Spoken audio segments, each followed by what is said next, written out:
গো, সারা রাত ঘুমালে, তাতে তোমার ঘুম হয়নি? এখন কাজে কামে না গিয়ে ওখানে বসে ঝিমাচ্ছ কেন? আহ গিন্নি, তোমার কাজ তুমি করো না, আমার পিছু কেন লেগেছো বলো তো? পেছু না লেগে কি করব? এভাবে কাজ কাম না করে ঝিমালে তো আমাদের কপালে ভাত জুটবে না। তা গিন্নি, কবে তোমার কপালে ভাত জুটলো না একটু বলো তো আমাকে। সকাল সকাল কি শুরু করেছো? ওরে বাবা, কেন? কবে আমায় মাছ মাংস এনে খাইয়েছো বলো তো, যে খাওয়ার খোটা দিচ্ছ? আরে, আমি আবার কখন তোমাকে খাওয়ার খোটা দিলাম বলো তো? আমি তো তোমার কাছে শুধু জানতে চেয়েছি, কবে তোমাকে না খাইয়ে রেখেছি সেটা বলো। আমি অত কিছু জানি না বাপু। না ঝিমিয়ে কাজে যাও। কাজ না করলে যে না খেয়ে থাকতে হবে। মানুষ নতুন নতুন ঘর বাড়ি কত কিছু করছে, আর আমাদের কপালে ঠিক মতো ভাতই জোটে না। না, তোমার এই সব কথা আমার একটুও ভালো লাগে না। অন্যেরটা দেখে হিংসা না করে নিজের কাছে যেটুকু আছে সেটুকু নিয়ে খুশি থাকলেই তো পারো তুমি। খুশি যে থাকবো, তা খুশি থাকার মতো কি আছে আমাদের বলো তো শুনি? শোনো গিন্নি, অত বাজে বকো না তো। এসব বাজে বাজে কাজে বুদ্ধি না খাটিয়ে একটু ভালো কাজে বুদ্ধি খাটাও। যতটুকু আছে ততটুকুই আমাদের যথেষ্ট, বুঝলে? ভালো কাজ কি শুনি? শোনো গিন্নি, আমাদের জমিটা তো পড়ে আছে। জমিটাতে কি চাষ করলে লাভবান হওয়া যাবে সেই কথাটা চিন্তা করো। আমিও বসে বসে এই কথাটাই চিন্তা করছিলাম। কেন গো, আমাদের জমিতে এবার ধান চাষ করবে না? না গো গিন্নি, ধান চাষ করে তো কোনো লাভ হচ্ছে না। তাই ভাবছি জমিতে অন্য কি চাষ করা যায়। তা কিছু ভেবেছো কি লাগাবে? ভাববার আর সময় পেলাম কোথায়? যেই ভাবা শুরু করলাম সেই তুমি এসে বকাবকি শুরু করে দিলে। ও, এই কথাটা তো আমায় আগে বলতে পারতে। আমি কি জানতাম নাকি তুমি বসে বসে এই চিন্তা করছো? চলো এবার একটু ভেবে দেখো কি করলে ভালো হয়। ওগো, এবার সবজির প্রচুর দাম।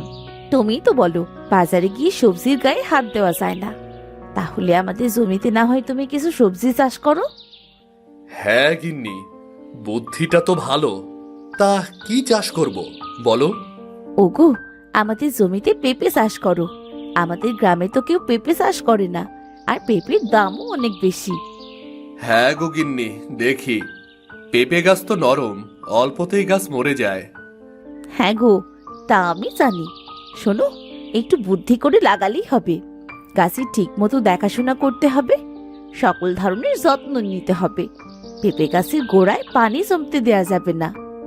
হ্যাঁ গিন্নি, কথাগুলো তো সব ঠিকই বলেছ, কিন্তু আমাদের গ্রামে তো কেউই পেঁপে চাষ করে না। তাই একটু ভয় পাচ্ছি আর কি। ওগো, ভয় পেলে চলবে না। একটু চেষ্টা করে দেখোই না। যদি সফল হও, তাহলে তো আমাদের ভাগ্যই বদলে যাবে। শোনো, বলছি জমিতে একটু জৈব সার দিলে নাকি গাছের ভালো পুষ্টি হয়। হ্যাঁ গিন্নি, একেবারে খাঁটি কথা বলেছ। আর আমাদের তো জৈব সার আছে, আমাদের গরুর দেওয়া গোবর, সেই সার তো আছেই। ঠিক আছে গিন্নি, আমি আজই পেঁপের চারা কিনে আনবো, কেমন? ঠিক আছে, যাও তাহলে। বাজারের ভালো চারাগুলো কিনে এনো কিন্তু। এরপর রানা বাজারের উদ্দেশ্যে বের হলো। রানা বাজারে গিয়ে দোকানদারের কাছে পেঁপের চারা চাইলো। কি রে রানা, হঠাৎ পেঁপের চারা নিয়ে কি করবি? দিনুদা, ভাবছি এবার জমিতে পেঁপের চাষ করব। রানা, যা করবি একটু বুঝে শুনে করিস রে। পেঁপে চাষে কিন্তু অনেক খরচ হয়, আর পেঁপে গাছে অল্পতেই ভাইরাস লাগে, ফলনও ভালো হয় না। সব লস হয়ে যাবে কিন্তু রে। দিনুদা, আমার জন্য এত চিন্তা করছো সেজন্য তোমাকে অসংখ্য ধন্যবাদ। তোমার কথাগুলো সব মাথায় রাখবো। এই নাও তোমার পেঁপের চারা। ধন্যবাদ দিনুদা, এই যে তোমার টাকা। ভালো থেকো, আমি তাহলে গেলাম।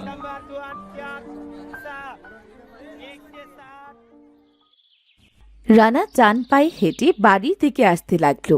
রাস্তায় রফি চাচার সাথে দেখা হলো তার।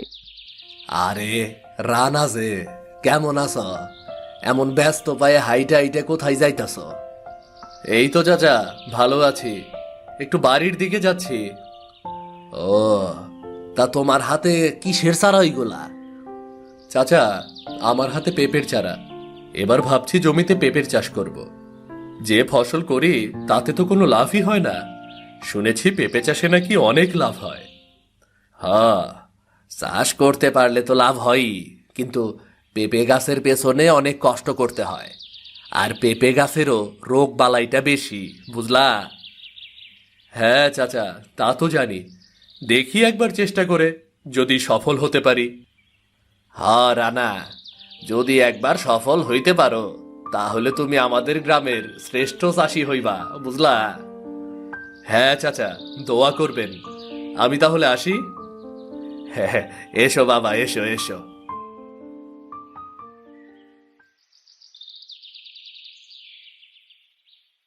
গিন্নি, ও গিন্নি, আরে কোথায় গেলে গো? এই তো আমি মুরগিগুলোকে খেতে দিচ্ছিলাম। এত সকাল সকাল ফিরলি যে? এই দেখো পেঁপের চারা এনেছি। বাহ, চারাগুলো তো দেখতে খুব সুন্দর হয়েছে। ভালো দাম দিয়ে কিনেছি, বুঝলে? ভালো জিনিসের দাম একটু বেশিই হয়। আচ্ছা গিন্নি, তুমি চারাগুলো উঠিয়ে রাখো, আমি মাঠে গিয়ে জমিগুলো প্রস্তুত করে আসি, কেমন?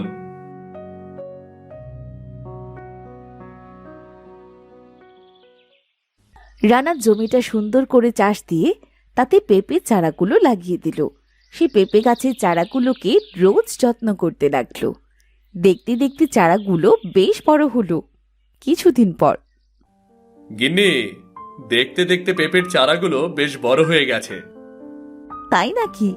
ওগো, শুনেছি পেঁপে গাছের গোড়ায় মাটি দিয়ে উঁচু করে দিতে হয়, আর পেঁপে গাছের মাঝে নালা কেটে দিতে হয়। হ্যাঁ গো গিন্নি, তুমি তো ভালোই খোঁজ খবর নিয়েছো মনে হচ্ছে। হ্যাঁ গো, একটু একটু নিয়েছি। নতুন চাষ করবে, একটু বুদ্ধি না খাটিয়ে চললে তো ফসলে মার খেতে হবে। তাই একটু একটু মানুষের কাছে জিজ্ঞাসা করেছি আর কি। হ্যাঁ গিন্নি, এভাবে যদি একটু বুদ্ধি খাটিয়ে কাজ করি তাহলে দেখো সৃষ্টিকর্তা আমাদের সহায় হবেন। হ্যাঁ গো, সবাই বলে না, চেষ্টা করলে অসম্ভবকে সম্ভব করা যায়। হ্যাঁ গো গিন্নি, হ্যাঁ। যাবে আমার সাথে মাঠে? আমি পেঁপের গাছে মাটি দিয়ে নালি কেটে দেব, তুমি দাঁড়িয়ে থেকো। চলো যাই, গাছগুলো একটু দেখে আসি। এরপর রানা ও রেনু মাঠে গেল। তাদের পেঁপে গাছের জন্য উঁচু করে পিলি কাটলো, আর সব পিলির মাঝে দিয়ে নালা রাখলো, যেন পেঁপে গাছের গোড়ায় পানি জমতে না পারে। ওগো, সব কাজই তো হয়ে গেছে। কিছু গোবর সার দিতে পারলে কাজ হতো। তুমি বাড়ি গিয়ে গোবর সারগুলো নিয়ে এসো গাছের গোড়ায় দেবার জন্যে। আচ্ছা গিন্নি, ঠিক আছে, তুমি এখানেই দাঁড়িয়ে থাকো, আমি যাব আর আসবো। রানা বাড়ি থেকে বস্তায় ভরে গোবর নিয়ে এসে পেঁপে গাছের চারার গোড়ায় দিয়ে দিল। তারা দুজন পেঁপে চারা খুব যত্ন করত। বাহ, আমার পেঁপে গাছগুলো তো দেখতে খুব সুন্দর হয়েছে। বাহ। কিরে রানা, এত মনোযোগ দিয়ে এমন করে কি দেখছিস? কি আর দেখবো দাদা, আমার গাছগুলো দেখছি, দেখতে দেখতে বেশ বড় হয়ে গেছে। পেঁপে গাছে তুই খুব পরিশ্রম করেছিস রে, এজন্য ওগুলো খুব দ্রুত বড় হয়েছে রে। তা বলতে পারো দাদা, কাল থেকে গাছগুলোতে একটু নিম পাতার স্প্রে করব, তাহলে রোগবালাই গাছকে আক্রমণ করতে পারবে না। এটা খুব ভালো বুদ্ধি রে রানা, বেশ কাজে দেবে কিন্তু। রানা দিনেশের সাথে কথা শেষ করে বাড়ি ফিরে এলো। কি গো, বাড়ি ফিরলে বুঝি? হ্যাঁ গো, তা তো এলাম। তা আমাদের পেঁপে গাছের কি অবস্থা গো? গাছগুলো কি ভালো হয়েছে নাকি? গিন্নি, গাছগুলো বেশ বড় হয়েছে। এভাবে বাড়তে থাকলে অল্প কিছুদিনের মধ্যেই গাছে ফুল আসতে শুরু করবে গো। হুমা, তাই বুঝি? তুমি সত্যি বলছো? হ্যাঁ গো গিন্নি, হ্যাঁ, আমি সত্যি বলছি। তারপরেও আগে থেকে কিছু বলা যাবে না, কখন না আবার পোকায় আক্রমণ করে বসে কে জানে। ওগো, ভালো ভালো চিন্তা করে দেখো, ভালোই হবে। চলো, কটা খেয়ে একটু বিশ্রাম নাও। তুমি তো সারাদিন অনেক পরিশ্রম করলে। হ্যাঁ গো গিন্নি, চলো, শরীরটাও যেন কেমন চলছে না গো, চলো চলো।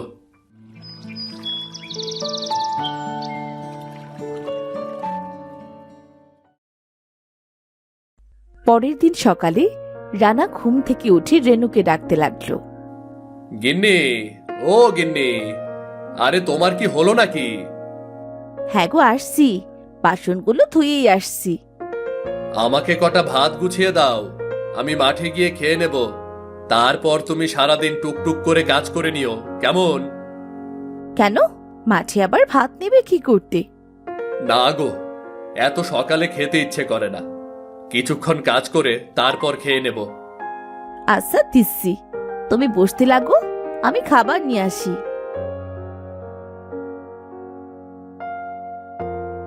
এই নাও তোমার খাবার, সময় মতো খেয়ে নিও কিন্তু। আচ্ছা গিন্নি, গেলাম তাহলে। রানা মাঠের উদ্দেশ্যে রওনা দিলে মাঠে গিয়ে তার পেঁপের ক্ষেত দেখে তো রানা মাথায় হাত দিয়ে বসে পড়ল। রানার সব পেঁপে গাছের মাথা কিসে যেন খেয়ে ফেলেছে, একটা গাছও ভালো নেই। হায় হায়, এ কি সর্বনাশ হলো আমার! আমার এত সুন্দর পেঁপে গাছগুলোর মাথা কিসে খেয়ে গেল? এ আমার কি ক্ষতি হলো গো? হায় সৃষ্টিকর্তা, এখন আমি কি করব? আমার সব টাকা পয়সা তো আমি এই পেঁপে গাছের পেছনে খরচ করে ফেলেছি। এখন কি হবে আমার? রানা যখন তার জমির পাশে বসে কাঁদছিল তখন পাশ দিয়ে এক বৃদ্ধ লোক যাচ্ছিল। কি হয়েছে বাবা তোর? এমন হাত পা ছুঁড়ে কাঁদছিস কেন? বাবা, আমার সব শেষ হয়ে গেছে। নিজের কাছে যা পুঁজি ছিল সব দিয়েই পেঁপে ক্ষেতটা করেছিলাম, কিন্তু আজ এসে দেখি আমার সব পেঁপে গাছের আগা কিসে যেন খেয়ে গেছে। বাবারে, দেখে তো মনে হচ্ছে তোর পেঁপে গাছের আগাগুলো সব বড় ইঁদুরে কেটে ফেলেছে রে।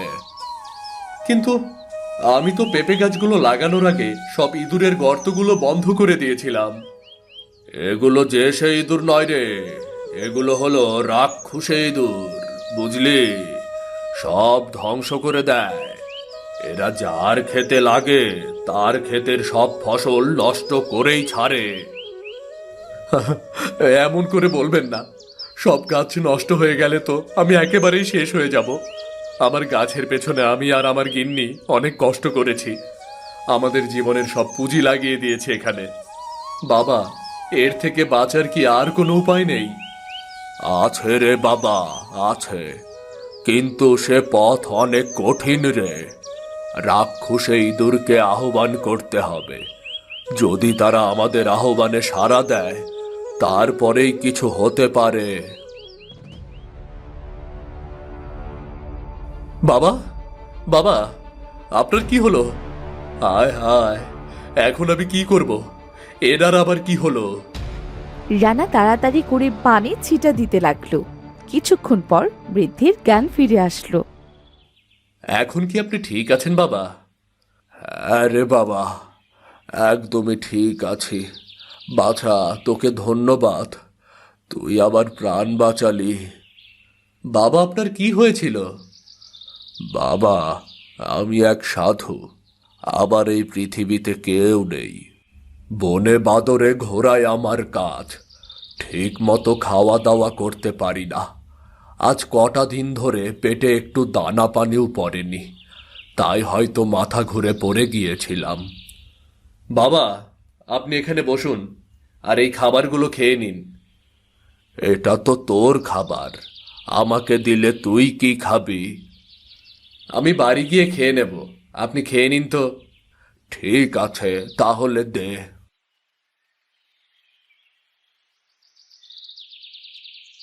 আহ, অনেক তৃপ্তি পেলাম রে বাছা, জানটা ঠান্ডা হলো। তুই আমাকে পেট ভরে খাওয়ালি, আমিও তোকে সাহায্য করার চেষ্টা করব। কিভাবে বাবা? চল, আমরা তোর জমির একপাশে বসে রাক্ষসী ইঁদুরগুলোকে ডাকি, দেখি ওরা আসে কি না। ঠিক আছে বাবা, তবে তাই চলুন। বৃদ্ধ তার পুটুলি থেকে একটা প্রদীপ বের করে জ্বালিয়ে রাক্ষসী ইঁদুরগুলোকে আহ্বান করতে শুরু করলো। সেই আহ্বান রাক্ষসী ইঁদুরগুলোর কানে পৌঁছে গেল।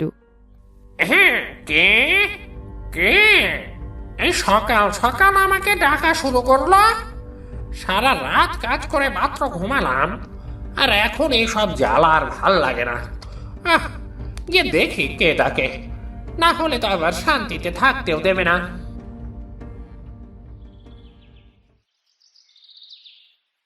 বাছা, ওই দেখো রাক্ষসে ইঁদুর এসেছে। এবার হয়তো একটা রাস্তা বের হবে। কি ব্যাপার সাধু, এই অসময়ে আমাকে ডেকেছো কেন? কি হয়েছে? হয়েছেটা কি বলো? আহা, এত রাগ কিসের? আহ, যা বলবে জলদি করে বলো তো, এত কথা বলার সময় নেই আমার।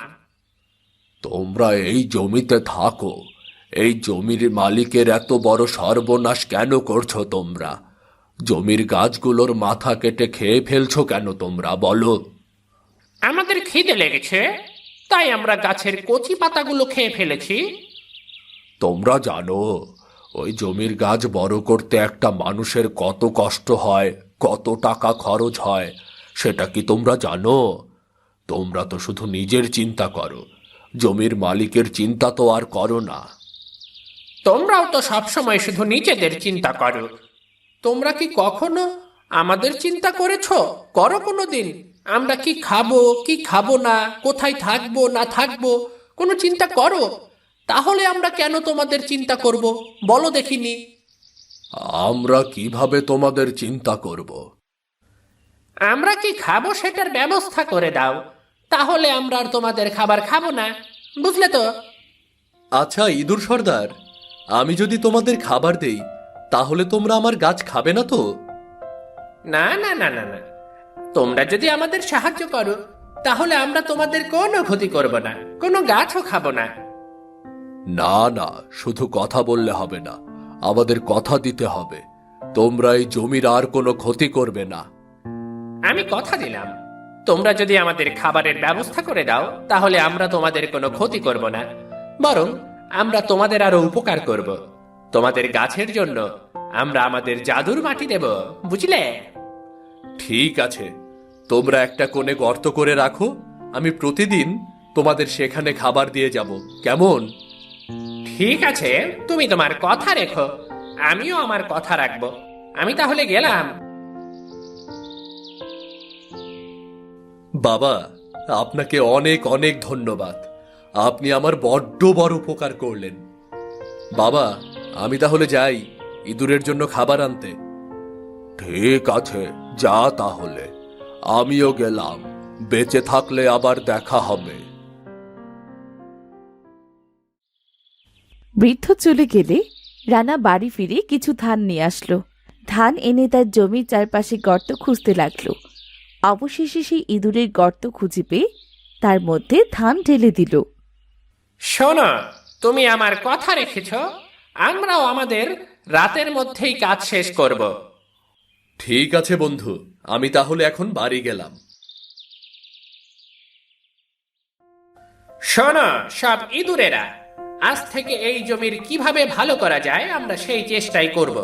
আমাদের সেটাই করতে হবে। কি করে জমির ফলন বাড়ানো যায় সেদিকে খেয়াল রাখতে হবে। আজ রাতের মধ্যেই সব গাছের গোড়ায় জাদুর উর্বর মাটি দিতে হবে, বুঝলে? আমরা কেন মানুষের উপকার করব? কারণ আজ থেকে এই জমির মালিক আমাদের খাবারের ব্যবস্থা করে দেবে। যাও সবাই, সকাল সকাল খাবার খেয়ে নাও। এরপর সারা রাত ধরে সকল ইঁদুরেরা রানার সব পেঁপে গাছের গোড়ায় তাদের জাদুর উর্বর মাটি দিতে শুরু করলো। জাদুর উর্বর মাটি পেয়ে পেঁপে গাছগুলো আবার সব কচি পাতা বের হয়ে গাছগুলো তরতাজা হয়ে গেল। পরদিন সকালে বাহ, ইঁদুরের সর্দার কথা রেখেছে। একদিনের মধ্যেই আমার পেঁপে গাছগুলো কত সুন্দর তরতাজা হয়ে গেছে। বাহ! শোনো বন্ধু, তুমি যদি আমাদের প্রতিদিন খাবার দাও তাহলে আমরা গাছের দেখাশোনা করব। আর তুমি ভালো মতো পরিচর্যা করলে তোমরা এই গাছের বাম্পার ফলন পাবে, বুঝলে? ঠিক আছে, আমি তোমাদের প্রতিদিনের খাবার দিয়ে যাব। আর আজ থেকে সব গাছে নিমের স্প্রে করব। এভাবে রানা দিন রাত পেঁপে গাছের পরিচর্যা করতে লাগলো। আর জাদুর মাটির কারণে পেঁপে গাছে পেঁপেতে ভরে গেল।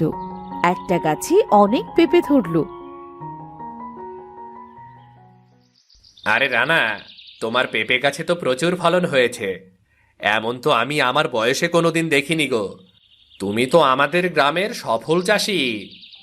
চাচা, দোয়া করবেন নিজে সফল হয়ে যেন অসহায় মানুষের পাশে দাঁড়াতে পারি। আচ্ছা রানা, গাছের দেখাশোনা করো তাহলে, আমি গেলাম। আমি বরং কিছু পেঁপে পেরে হাটে বিক্রি করে আসি, না হলে পেঁপের ভারে গাছগুলো ভেঙে যাবে যে। রানা গাছ থেকে পেঁপে পেরে হাটে বিক্রি করতে নিয়ে গেল। সে হাটে বেশ কিছু টাকার পেঁপে বিক্রি করলো। বাহ, একসাথে এত টাকা তো আমি আমার জীবনে দেখিনি। গিন্নি দেখলে আনন্দে নেচে উঠবে। যাই, একটা বড় মাছ কিনে বাড়ি ফিরি।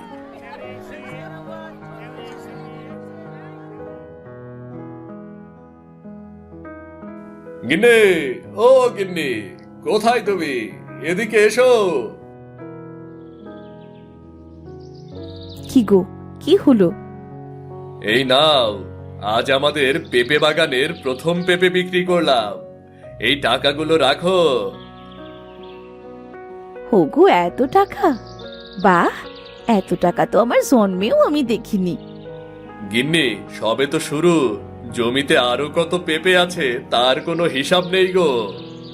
ওগো, পেঁপে চাষ করে আমাদের কপাল ফিরল গো। আমাদের সব কষ্ট দূর হলো। হ্যাঁ গো গিন্নি, হ্যাঁ। ভাবছি পেঁপে বাগান ধরে বড় ব্যবসায়ীদের কাছে বিক্রি করে দেব, তাহলে একসাথে অনেক টাকা পাবো। রানা প্রতিদিন মনে করে ইঁদুরদের জন্য খাবার দিয়ে আসতো, আর ইঁদুরেরাও পেঁপে গাছের কোনো ক্ষতি করত না। রানার বাগানের ফলনের খবর সবার মুখে মুখে ছড়িয়ে পড়ল। পেঁপে চাষ করেই রানা অনেক ধনী হয়ে গেল।